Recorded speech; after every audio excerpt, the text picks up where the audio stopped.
Ուկրաինայի Սումիի մարզում ռուսական անօդաչու թռչող սարքերի հարվածների հետևանքով զոհվել է 3 մարդ, այդ թվում 1 երեխա, վիրավորվել է 6-ը, նրանցից 3 երեխա, վնասվել է մոտ 30 տուն և 4 մեքենա։ Հաղորդում է Ուկրաինսկա Պրավդան, հղումանելով Սումիի մարզի ոստիկանությանը։ Նշվում է, որ տեղական ժամանակով մոտավորապես կեսգիշերին ռուսական զորքերը հարվածային անօդաչու թռչող սարքերով զանգվածային հարձակում են իրականացրել Սումիի շրջանի գյուղերից մեկի վրա։ Մեծածավալ հրդեհ է բռնկվել։ Հակաօդային պաշտպանությունը գիշերվա ընթացքում խոցել է 20 ուկրաինական անօդաչու թռչող սարք, 14-ը Կուրսկի մարզում, 2-ը Մոսկվայի մարզում, հայտնում է Պաշտպանության նախարարությունը։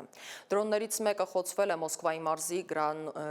Կրասնոգորսկ քաղաքի բնակելի շենքի հենց վերևում, հրդեհ է բռնկվել 17-րդ հարկում, վնասվածք ստացածներից մեկը հղի կին է։ Շենքից տարհանվել է 100 մարդ, այդ թվում 30 երեխա։ Մոսկվայի քաղաքապետ Սերգեյ Սոբյանինն էլ գիշերը ժամը 2-ի սահմանում հայտնել է մայրաքաղաքի ուղղությամբ թռչող 2 անօդաչու թռչող սարքերի խոցման մասին։